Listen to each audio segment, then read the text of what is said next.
episode 26 with Joyce Pring.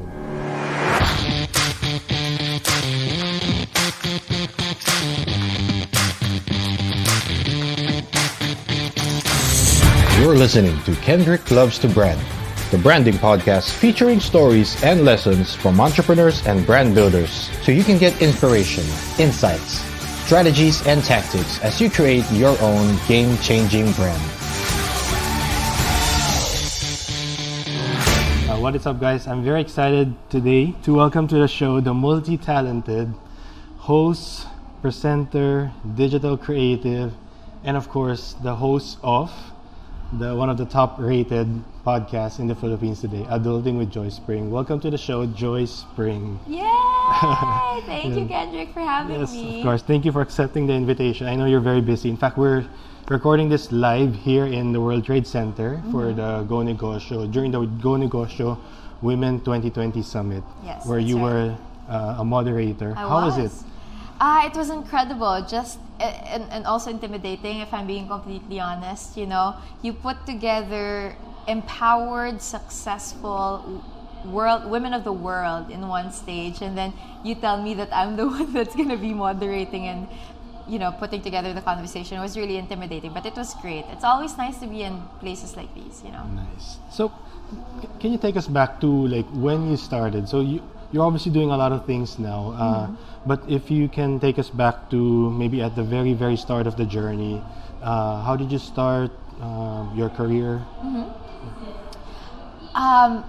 Actually, that's a really good question that I haven't been asked in a while. So thank you for asking that. It's a nice trip down memory lane. But I was actually a big nerd when I was growing up. So I came from a science high school. I went to Quezon City Science High School. I had wanted to become a doctor my entire life. I specifically wanted to be a pediatric surgeon. Why, right? How specific? How specific. But I think it was probably maybe like I was inspired from Grey's Anatomy. Maybe that's why. And I was studying in a science high school, so I wanted to do that.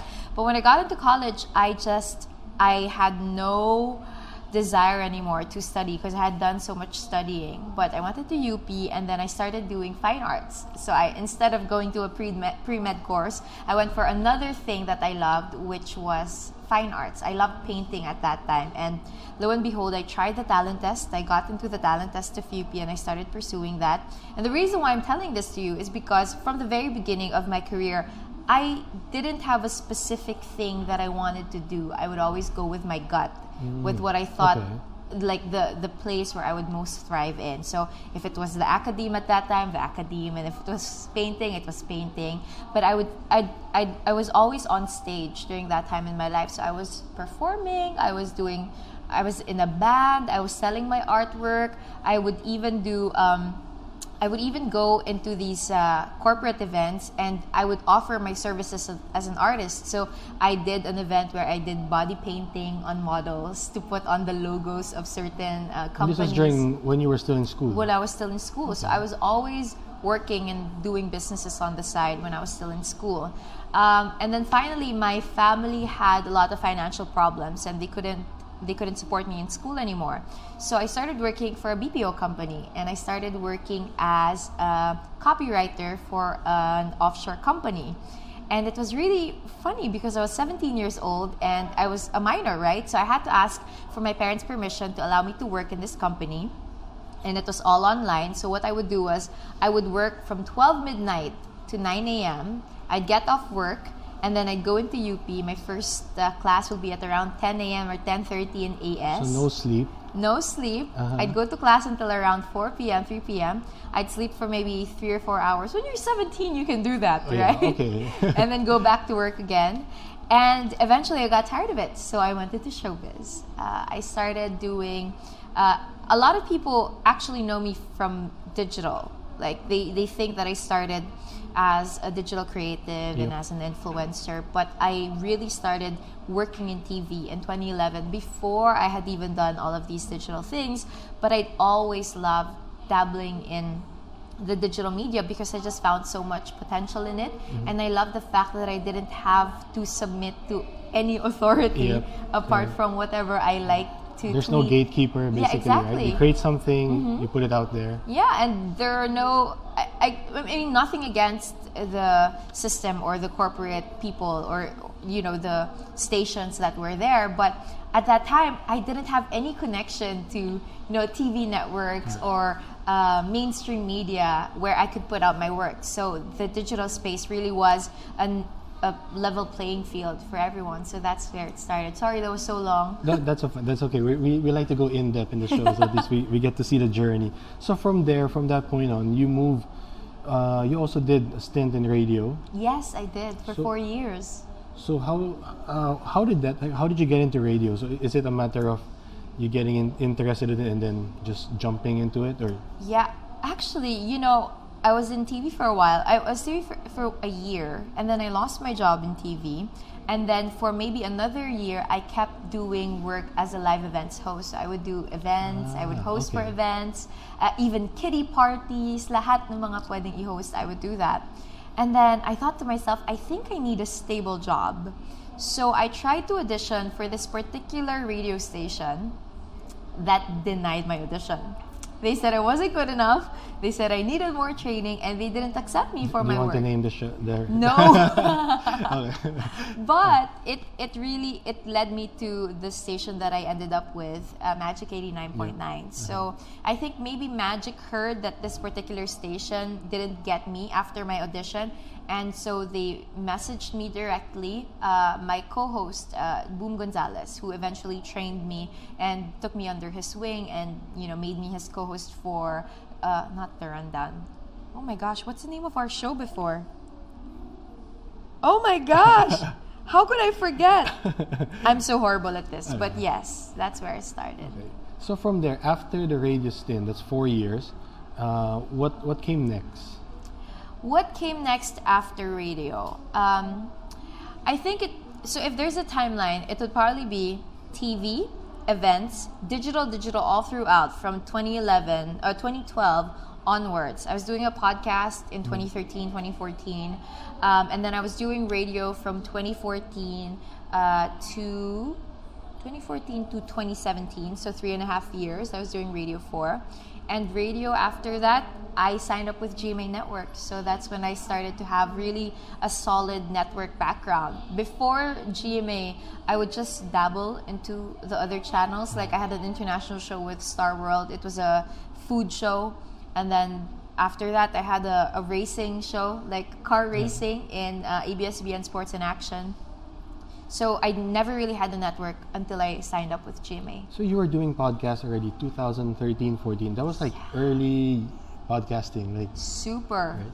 So what was the show back then, and why did you stop at that point?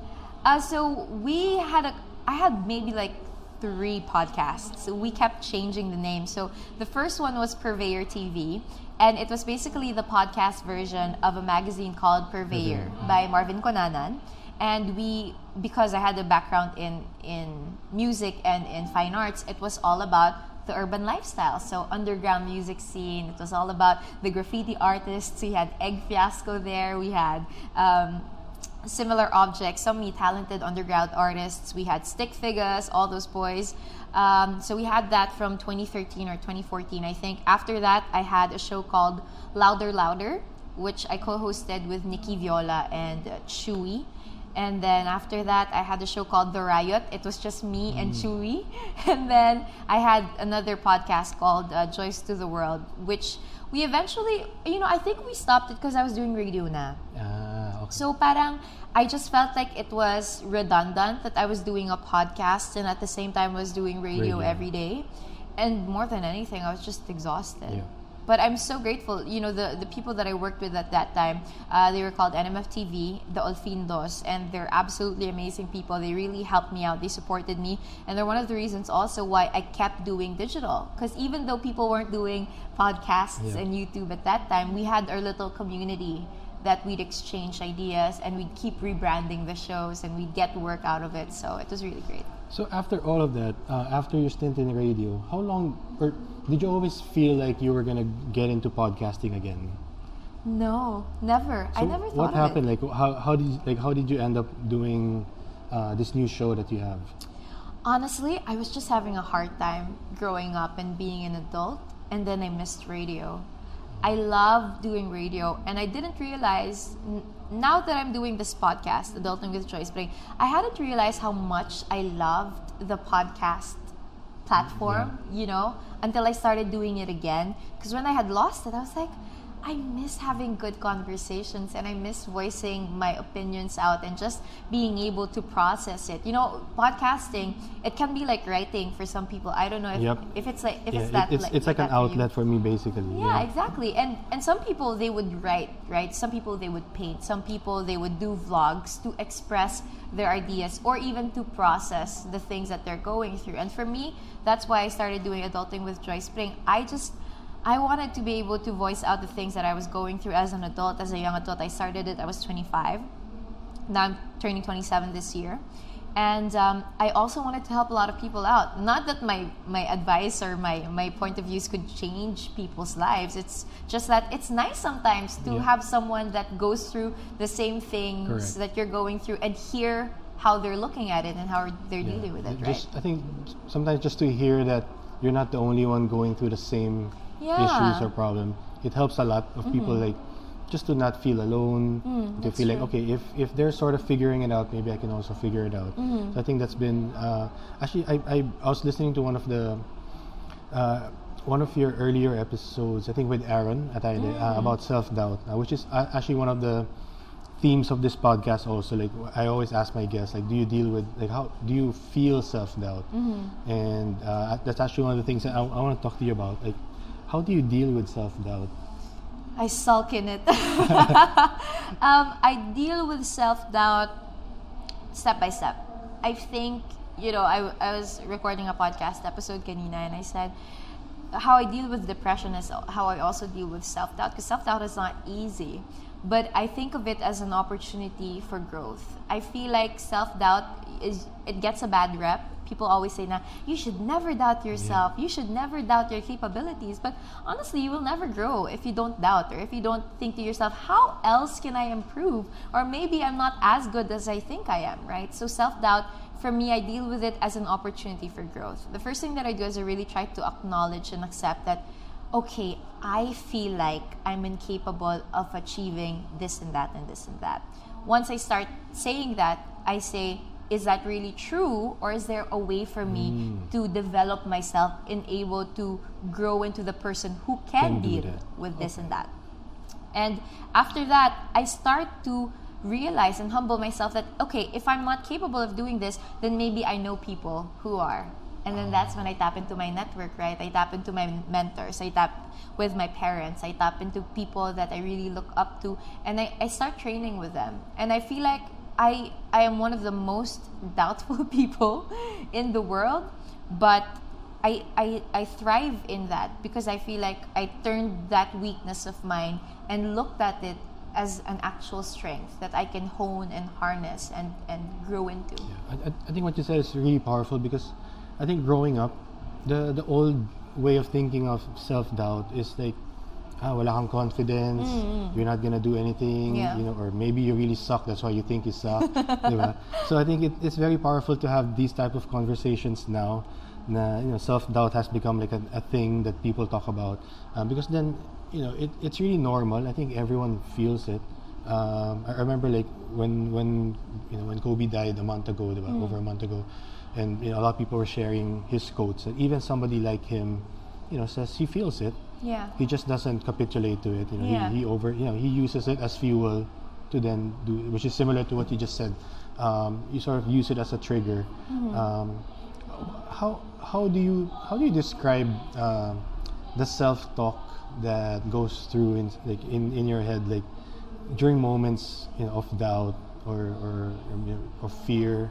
Maybe you're doing something for the first time. How would you describe that self-talk? To be honest, even if I'm doing something that I've done for the longest time, like hosting, I get so nervous every time. And every time I do a show, I remember one of my friends before from radio would always say that you're only as good as your last show. So my self-doubt is off the racks. Every time I need to step in front of the camera or step on stage or even try something that I've never tried before, it's always like that. As a Christian, though, my identity is rooted in Christ, you know. So I always remember, the first thing that I remember if I'm having self-doubt is my value in the Imago Dei, in that I'm made in the image of God. And so that in itself gives me innate value. If there's anything else in the world that I could really cling on to, that's it. It's really just remembering my value in the eyes of the Lord. The second for me is to always remember the people who believe in me. And so I think one of the reasons why you're here today is because, Kendrick, people believed in you, right? Yep. People believed in your vision. People believed in your capabilities. People believe that the weaknesses that you have can actually be turned into strengths, or their weaknesses that they can actually complement, right? So I think it's our duty to those people, to the people who believe in us, to the people who deem us worthy of the place that we are in right now, to deliver. Wow. So if people believe in me, why won't I believe in myself, right? So that's one thing. The third thing is, I always look to the people that I look up to.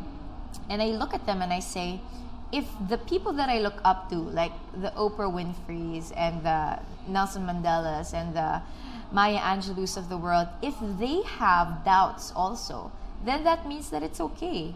Because that doubt usually fuels some of the most successful people to really thrive in the industries and in the fields that they are in. You know, Ravi Zacharias, one of my favorite authors, he says that succeeding is not succeeding despite the darkness, it's succeeding through it. Right? So you can't go through life avoiding the things that make you feel uncomfortable, like self-doubt or all of these things. But you can go through life and try to overcome it.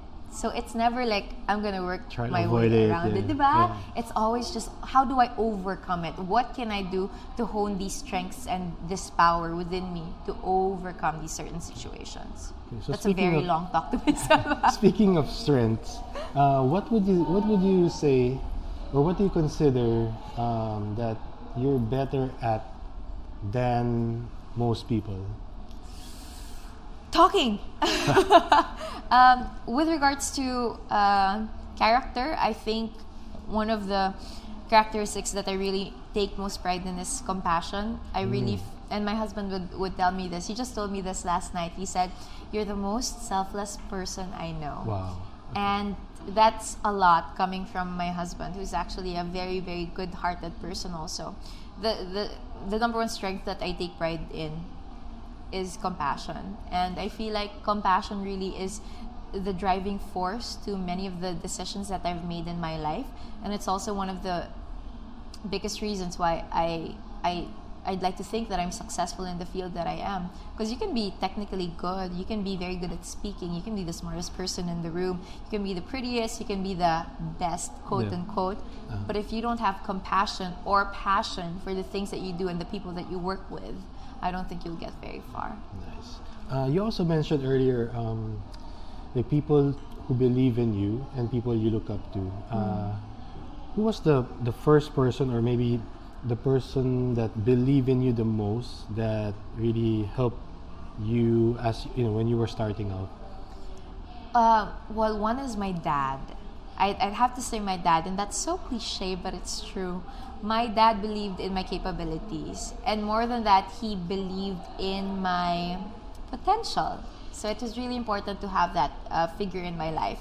And my dad would always say, you have to speak from the heart. And then I realized, if you have to speak from the heart, then you must have the confidence in what your heart will speak out, right? So dun ko na-realize na being able to thrive in this industry, you not only have to be good at the technical stuff or the outside stuff, you have to keep training your inside, because what's inside will eventually come out. So that's one thing.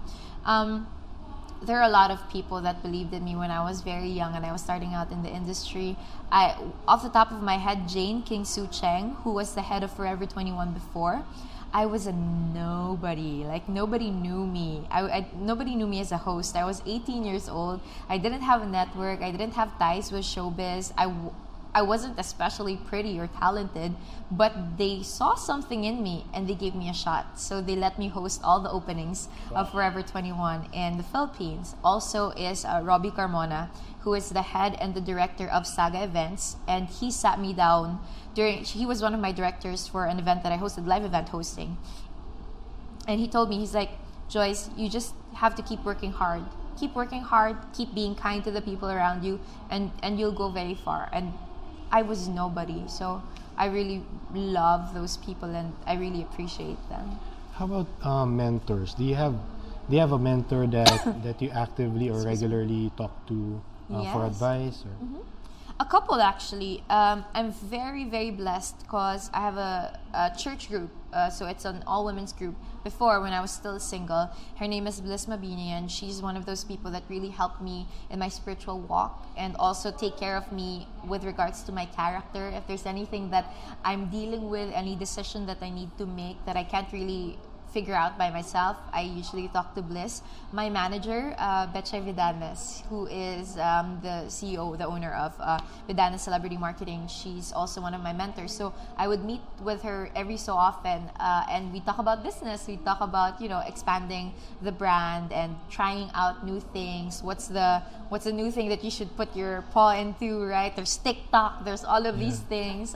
So yeah, I have so many, and every week actually we have a small group in church. So it's funny because when I talk to other people about it, they think it's just for Christians, you talk about God all the time, which is true. But at the same time, to have a group of people where you can just discuss ideas, whether it's about your character or the things that are going on in the world, the news today, your travels, it's nice to always pick out the brains of other people. And as I always say, the books that I read, the authors have become my mentors. Diba? C.S. Lewis has long been gone, but he is my mentor by heart. Nice. How about if you were given a chance to meet anyone in the world for a one-on-one, maybe a chat or a mentoring session, who would that be? Oh my gosh, that's so tough. Where do we start? I guess alive, probably. Like the easiest one will have to be Oprah, because she's one of my childhood heroes. I loved growing up and watching her on TV, and I love the fact that she focused a lot of her energy into helping other people out. So I think that's also one of the reasons why I'm so keen on advocacies and helping other people, because I saw that growing up in Oprah, right?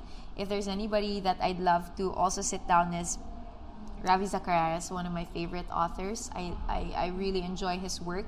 I also enjoy so many authors, so many talaga. I love Tim Ferriss. I don't know if you listen to his podcast. Yeah. He's a very interesting guy. Yeah. Marie Forleo is also a host and a podcaster. She's amazing. So many people see Art of Charm. I don't know if you listen to that podcast. The Old Show? The Old Show. I love the Old Show. But do you listen to Jordan? Yeah, the new do. show. Yeah. Okay. And Jordan Peterson is also like someone that I'd love to sit down and talk with. I love this. I mean, if we talk about the podcast that we listen to, that's like a whole different show already. Exactly. Yung mga top 5, top 10. Yeah, no? there's so many. I'm sure your phone has like dozens. Yeah, super. Okay, so before we get off track talking about a lot of different podcasts, how about how do you deal with failure? I mean, you're obviously still young, but you've accomplished a lot. But has there been a particular, say, adversity or tough time in your life, and how did you overcome? So many. I feel like I think the problem with being a perfectionist is you always feel like you're failing at something, and that's the constant state that I'm in. I think that's why I'm anxious all the time, because even if I'm doing something right, I know I'm doing something wrong on the side, right? So it's actually a really good question to ask me how I deal with failure, because it's something that I have to deal with every single day, even in the tiniest, most minute ways. But for me, if it's a big failure, the problem with me is I keep repeating in my head. You know, when I do something wrong, when I make a mistake, I I will never get over it until maybe a couple of years after. I just keep repeating. Yeah. Does that happen to you sometimes? Yeah, I totally understand what you mean.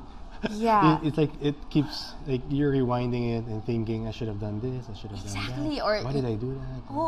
Diba? Or you sometimes replay the conversation. You're like, I should have said this. Yes. This would have been wittier. This would have slammed that person. Sometimes I do that in my head. So one of the practices that I've been trying for the past couple of maybe 2 or 3 years, ever since I started having serious panic attacks, is really forgiving myself. Again, going back to my faith, if God has forgiven me, I should be able to forgive myself as well. And I think one of the ways that a person can deal with failure, from my experience, is to really keep repeating in your head, you are not a perfect person. This is not a perfect world. It's incredibly human and totally fine to make mistakes. And it's incredibly human and totally fine to face failure. When I start doing that, I start to process the emotions and I start to realize that it's okay to feel this way. It's okay to feel disappointed. It's okay to feel defeated. But what's not okay is to stay in that state. So I start to forgive myself, right? After that, I always go back to every failure that I have has redirected me to somewhere better. We just had this conversation in the podcast recently, but in light of relationships, they were saying that rejection is redirection, which is true in business, in life, in your relationships, and everywhere else, right? When you're rejected by something or by someone, that just means that you're being redirected elsewhere. And every time I face something, I face a failure, I go back to that. Like, I go back to the magic days where I got rejected from this particular job interview, but then magic got me, right? I got rejected so many times by a particular brand that I wanted to get, but then I got a better brand and a better deal with another company. So I think that's what it is. And one of the most powerful things that I've come to realize now that I'm growing up, it's that your failures don't define you as a human being. In fact, not even your successes should define you as a human being, right? There has to be something else that you care about. There has to be somebody else that you care for that needs to define who you are. You have to be the one to do that for yourself, right? Me, I find my definition in my relationship with God. To other people, it might be something deeper also, right? It can be their advocacies, their charities, but being defined by your failures or by your successes, that's so constricting. Correct. Because you're always gonna face successes and failures, diba? And it never lasts. It really never lasts long anyway. The success or failure, either way, it's like parang seasonal. Yeah, correct. How do you deal with? Do you ever have like haters or like trolls online? And how do you deal with like getting stupid comments or I deal with it in grace. I always tell people, hurt people hurt, right? So the people who try to hurt you online are also hurt people. It's easier said than done, but it's something that I try to practice every day. For my peace of mind, sometimes I block people, I delete comments, and I ask myself, am I being mean to them by yun ba yung iniisip ko, like, am I being mean to them by not allowing them to express their freedom of speech on my page? That's what I think. But I realize that if it's for your peace of mind, and if that's how you show grace to other people, wherein you don't respond to them, you don't really, entertain their hatred, that's what I do. Sometimes, when I feel like there's an opportunity to educate people, and by educate, I don't mean that I'm smarter than them or more capable. It's just that to let them in on something that they might not be able to understand. Or just give them a different perspective. To give them a different perspective, I do that. And so I would sometimes reply to comments in the most respectful way. But other times, I just delete it. Diba? Kasi how do you deal with it? I don't have haters. Yeah. Nobody cares enough to hate yet. Or baka passive haters passive sila. lang. They're just like from far away. Meron lang silang doll, Kendrick. They just have a doll that they start pinning at night. Right? A doll wearing this podcast shirt. And your haircut. I think that's what it is. That would be the day. Speaking of the podcast, I'm sure you get a lot of like, I mean, I see a lot of the positive feedback that people get. Diba? Is there a particular, like, do you have like a favorite sort of feedback that you've gotten from somebody, who listened to the show and maybe got really something valuable from it? Yeah, I mean the usual ones that I would get from especially young adults is they just have an ate now. Oh, nice. Oh my gosh, I've graduated into ate. Buti na lang hindi pa tita. Hindi pa tita. Okay, ate pa lang. So it's nice because I would often get, especially from young women, messages saying that they feel like they have an ate. There was this girl who lives abroad and she was studying abroad and she was saying that it's like I have my ate here with me, giving me advice. So it's really nice when I hear stories like that. Some of the deeper ones really would be from people who are suffering from depression and anxiety, and they don't know how to, they don't know how to go through life carrying that burden within them. And as somebody who's openly talked about my mental state and the things that I would usually struggle with as a high-functioning, depressed person, they find inspiration in that you can actually overcome these things and try to really not focus on the problem and the thing that you're going through, and instead keep moving forward. So a couple of those things.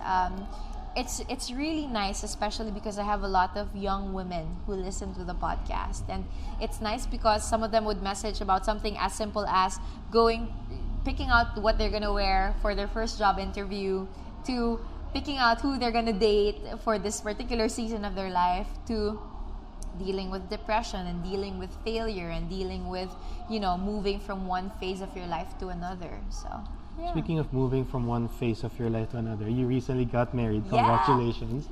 I am married. Nice. It's been a short time pa lang, but how's married life so it's far? Horrible. Just kidding. Don't tell my husband I said that. What's the word? It's challenging. Wow, ganun din.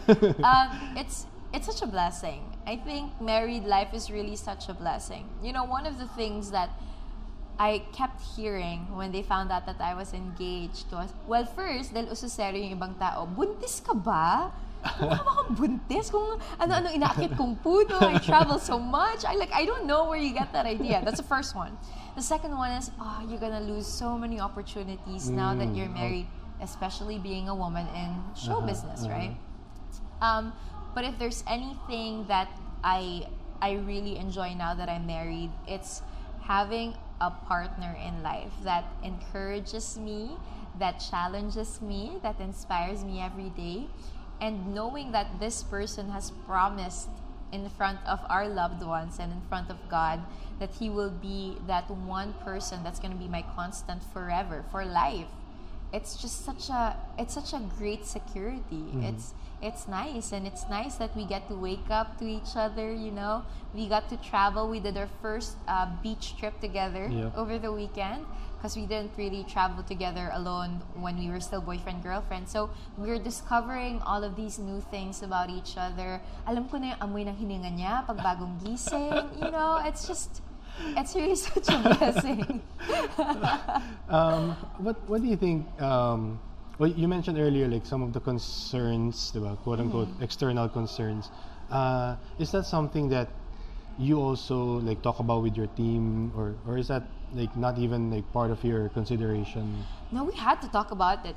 We had to have a business plan, quote unquote, as to how we will transition the branding from. I had this whole branding of cool, fun, adventurous, traveler, host, lifestyle host. For the longest time, for 7 years, that was my branding. And then all of a sudden, as a 26-year-old, you transition into married life. How do you do that, right? So I was telling my team that I wanted marriage to be a cool thing. Because now I feel a lot of young people differ from the idea of marriage. They think that if you get married, it's the end of your career, it's the end of your adventures, it's the end of all of these cool things that you get to experience as a single woman. But now that I'm married, I want to show people that when you're a woman or a man, if you get married, it's just adding another person. It's more. Yeah, it's becoming there's more yeah. opportunity. Apart from, you have more money now to spend. You have more money to travel. You have more money to, because everything's split in two. I used to travel by myself all the time. So I had to pay the full amount. For the hotel, for the hotels, transportation. If I wanted to go, one of the things that changed is I like going boating, like island hopping, right? And before, I had to pay for it by myself because I don't like going in groups because it's really hard, right? You have to follow everyone. So now you have someone to split it with, right? And then now you have also more friends to travel with. So I think it was just, it's a constant effort to make sure that your brand is evolving.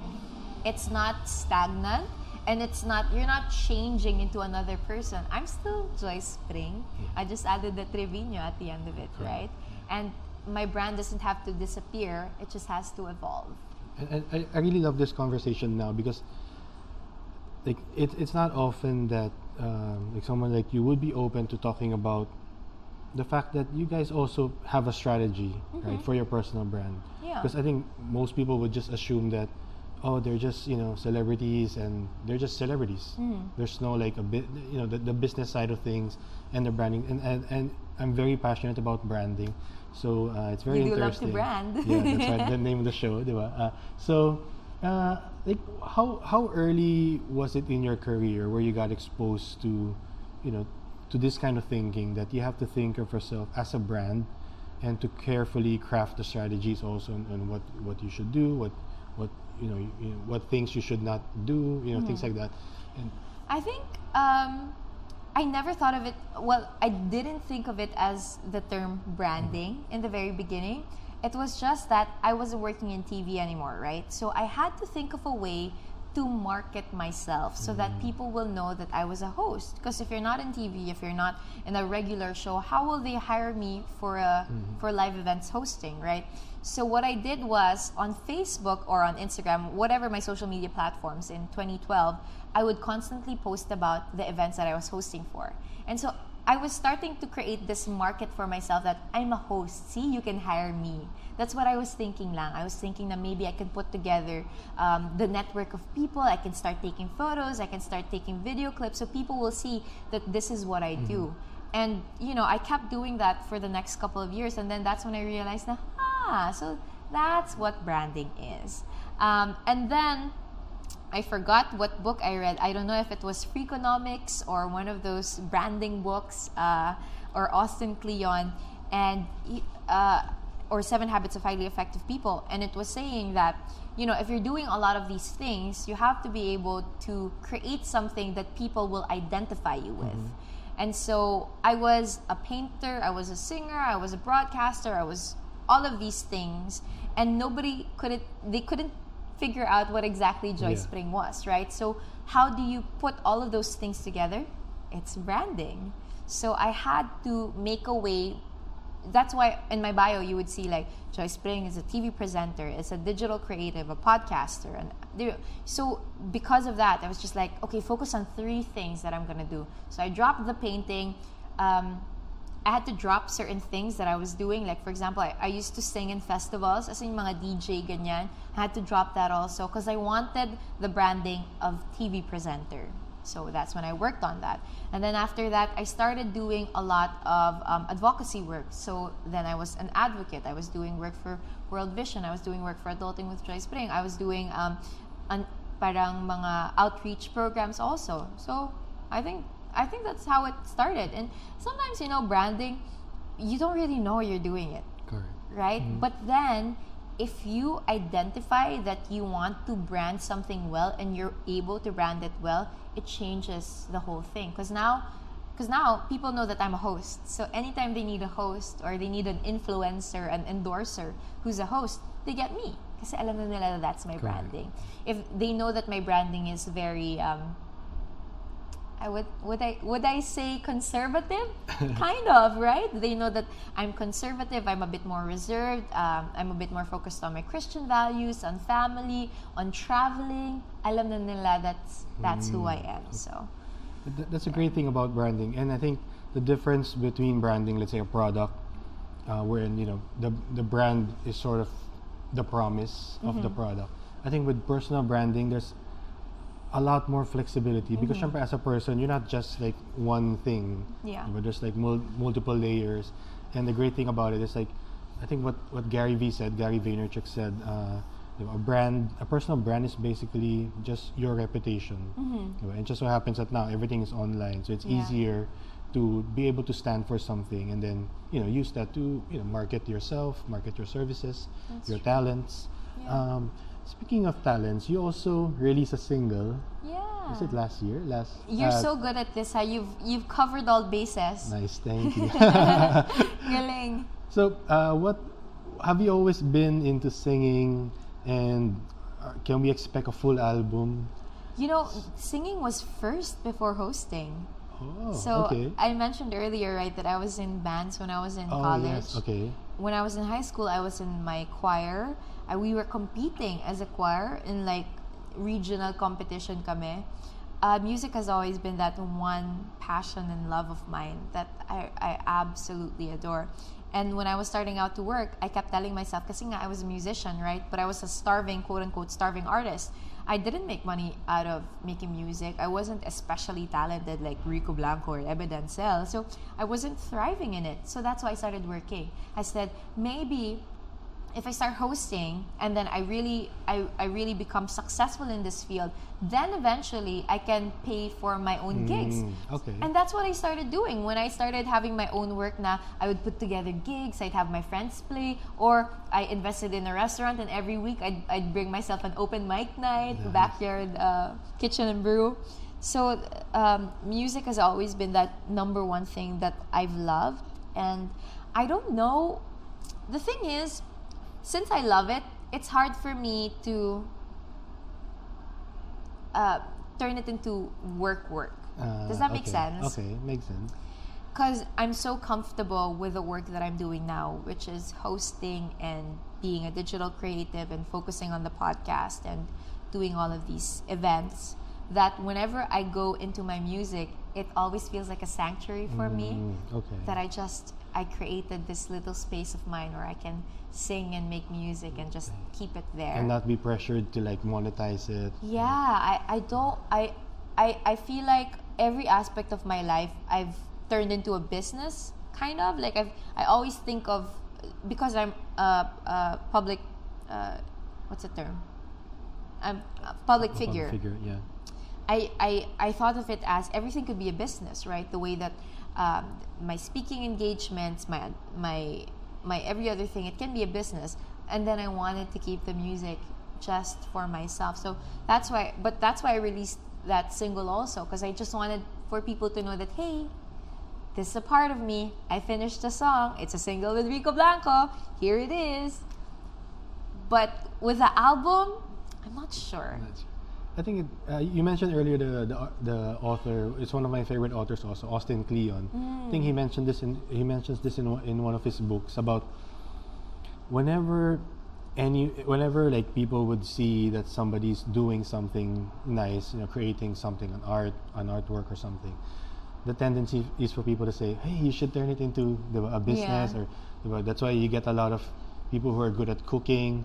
Then people are gonna say, "Oh, sarap ng food. You should start a restaurant." Yeah. Diba? So, and then I think his advice is you don't always have to say yes to those advice, because if it's work that you do, or it's sort of like a craft that you do as a hobby or as a release, well, like you said, it's a sanctuary for you. You shouldn't be pressured to making it into a business, because then you lose that sanctuary. Because of course, having a business, there's going to be struggles, there's going to be a lot of challenges, so then you're putting some negative energy into what's supposed to be like a positive outlet for you. So it's refreshing to hear that. See, because we read the same author, that's why. You're at my vibe, bro. All right, with podcasting, so this is separate from singing in the sense that you also obviously enjoy the medium. But have you? I mean, you've started monetizing the podcast through like sponsors with like Globe, for example. When you started this particular podcast, Adulting with Joyce Pring, was that already part of the plan? I wouldn't say it was part of the concrete plan. I mean, I thought about it. I mean, I guess when you go into ventures or when you go into any creative outlet, if you're a business person, there's always that voice in your head that goes, pwede ba natin yung pagkakitaan to? Right? Yep. And something that I haven't discussed anywhere else is that when I created the podcast, I wanted to live in New York. I wanted to actually pack up I haven't met Juancho at this time. This was 2017, 2018. And I said, I want to transfer and live in New York. It's so exhausting to be a vlogger. I can't be in front of the camera all the time, but I do love speaking and writing. So maybe I can turn my podcast into business and into work. So that's why when the brand started coming in, I was really so excited because this back of my mind idea that I had when I began the podcast is starting to, come alive. But I never really thought of it as, okay, I would say that it was in my head, but I wouldn't say that it was one of my drivers. There, I think that's better. So there's no set business plan, diba? It's more if it happens sometime down the line or the opportunities there. Yeah. I honestly didn't even think it was going to be a regular podcast. I was just thinking of creating a podcast anytime I felt like it. If you listen to maybe one of the first 2 or 3 episodes that I had, I kept saying there like, guys, I don't want to give myself pressure, ha? I love making this podcast. If I start making it for the sake of making it, baka I won't enjoy it na.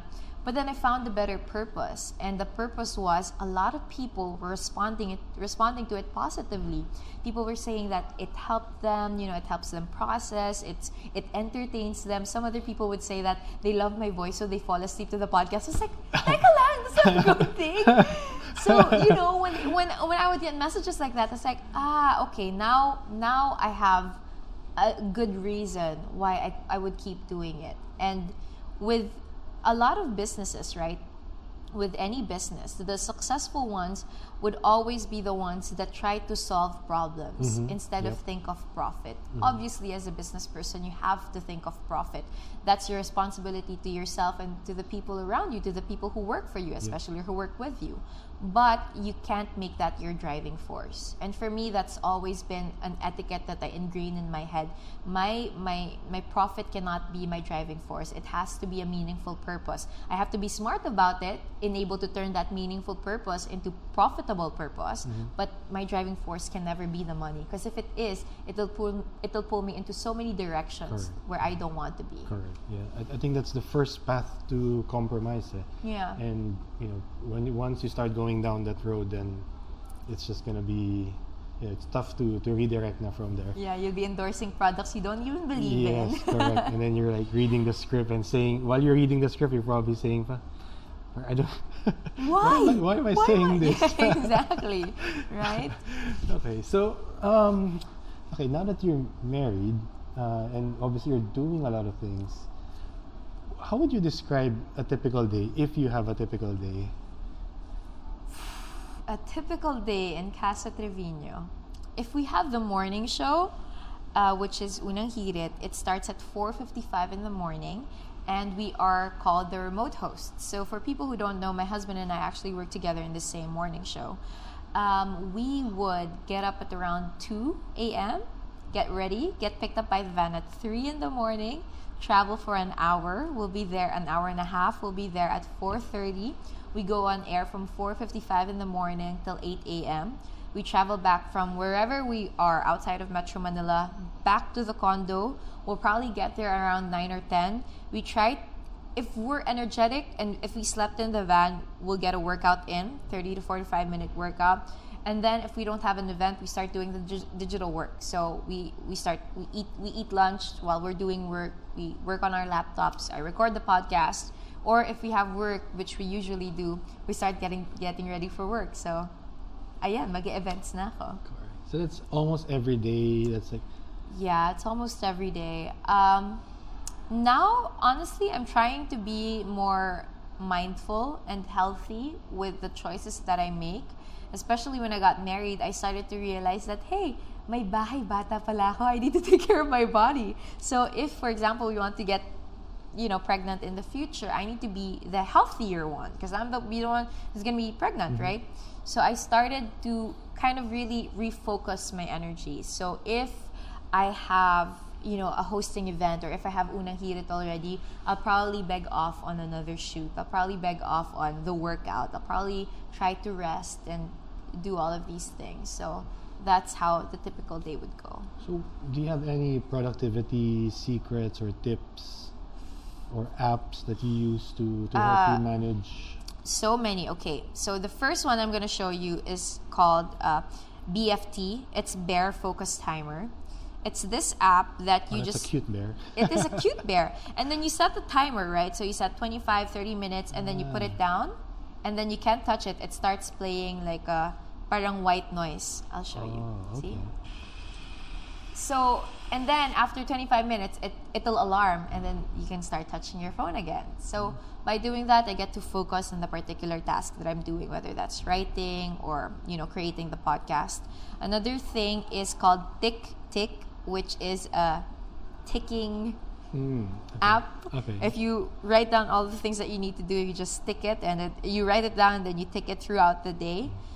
So yeah, those are two very helpful apps that I use. Another one I would like to suggest that I don't think a lot of people know about is Scribd. It's Scribed without the E. It's an app that lets you access, so you pay for it monthly. It lets you access several books, audiobooks, magazines, PDF files, and even snippets of books. They call it snapshots. So like the what like do you call quotes it? or Yeah, something like that. the compressed version of the book. And I feel like that's a really productive app, because I would like to say that the nitty-gritty of the work of you developing yourself is really the in-betweens, because you and I'm sure we're both busy. We're jumping from one work, one business, one commitment after another. The in-between is how you have to be smart. So you have to start listening to audiobooks. You have to start listening to podcasts. You have to start, while you're eating, read a snapshot, an article or something that will develop the way that you think, that will change your perspective, that will make you more empathetic, that will make you a better business person, all of these things. So when you find the right apps to do that, like Scribd, this is not a paid ad. Yeah. Sounds like it. It really helps me. So there. That's very, I think, that's actually very helpful advice, because with our phones nowadays, I think it becomes habit for most of us to just mindlessly scroll through social media. Oh gosh, or like zombies. Netflix is there on demand. Any show, there's like a new show every day. So yeah, I think being mindful is one of the key things. Or as Ryan Holiday, this new book of Ryan Holiday, Stillness is the Key. So he's sort of prescribing this idea on finding that quiet time, whether it's just 5 minutes. Don't rush to get your phone and check stuff. Just make use of the 5 minutes, even just to be still. Yeah, it's helpful. And training your brain, really, right? Correct. It changes everything, because I feel like people don't actively think about training our brains, but our brains are amazing when you train them correctly, and they can also be useless pieces of crap if you don't. Yep. Yeah. Hey, crap in, crap out, basically. Exactly. Gigo. Yeah. Okay, so we're heading towards the latter part of the show now. Already? I Kala ko ba 4 hours tong episode na to? Well, this is part 1, so we'll do part 2, 3, and 4. I want to be respectful of your time. Obviously, you have a lot of things going on. So every show I ask the same 3 questions to all my guests. So it relates to legacy. So the first of the 3 questions is, knowing everything you know now, if you had to go back in time, let's choose a nice time. Siguro, maybe let's go back in time to when you first needed to get a job while you were still in school. Okay, so everything that you know now, if you were able to go back in time and you had a minute to talk to younger Joyce back then. Oh my gosh, that's so hard. What would you say to her? Grow out your hair, it looks dumb. Because I had a really bad short haircut then. But anyway, I'd probably say to major on the major, minor on the minor. I'd probably say focus on the important things. Make sure that you keep your eyes on your purpose, on your faith in God. Make sure that you love your family more than you love yourself, because it will really hone you to become the woman that you will be in the future. And make sure to be compassionate and kind to the people around you. Success will come if you work hard and if you work smart and if you network correctly. But that compassion and that empathy is something that you have to continuously remind yourself of, because even though it's the most important things in life, it is also some of the easiest things to forget. So nice. Okay. Second question. I'm pretty sure you'll be doing a lot of different things. So I'm really curious about this. What else are you looking to try, or what are you looking to accomplish over the next 10 years? Becoming a mom. Wow. That's number one in my list. I've never been a mom, obviously. So it's one of the most frightening things that I have now on my plate. That's a budding thing on my plate. That's one. The second is I want to create a program and a place where we can actually put together kind of a retreat of some sort, but maybe something that will focus on emotional and spiritual healing, like a community of women that will be able to encourage one another, business women who will actually be able to mentor one another. So I want to in the future create kind of like a connection and a network like that. So there. All right. So before I ask the final question, I just wanted to thank you again for your time and acknowledge you for being such a positive presence and influence, not just to your podcast, but even I was watching you earlier when you were moderating. I have to say that I was very impressed because how you handled the panel. I think it was just very, how do you say it? Very smooth and very. I think you were able to pick out the insights really, really well, and I was able to appreciate the panel more with how you synthesize it. So the very final question is, how do you, Joyce Pring, want to be remembered? I would want to be remembered as... That's a very hard question. Let me think. I would want to be remembered as a compassionate servant leader, somebody who loves her family, somebody who loves God, and somebody who lived her life in service of others. Nice. So there. Thank you. I think we can end the show on that note. Thank you so much, Joyce. I'll copy those questions for the next one. My podcast. Marinig mo na lang. Adulting with Joyce Pring. Thank you guys for listening. If you enjoyed this episode, please rate and review the show on iTunes. It will help more people discover the show. You can also share a screen cap of the show on your social media accounts. Make sure to tag me and let me know which part of the episode you like or didn't like. All feedback is certainly welcome, so feel free to reach out to me on Instagram @KendrickPo to let me know what topics you'd like to be covered next and who you want to hear or learn from in future episodes. Until next time, do the work you want to see done, because life's too short to not be creating your life's work.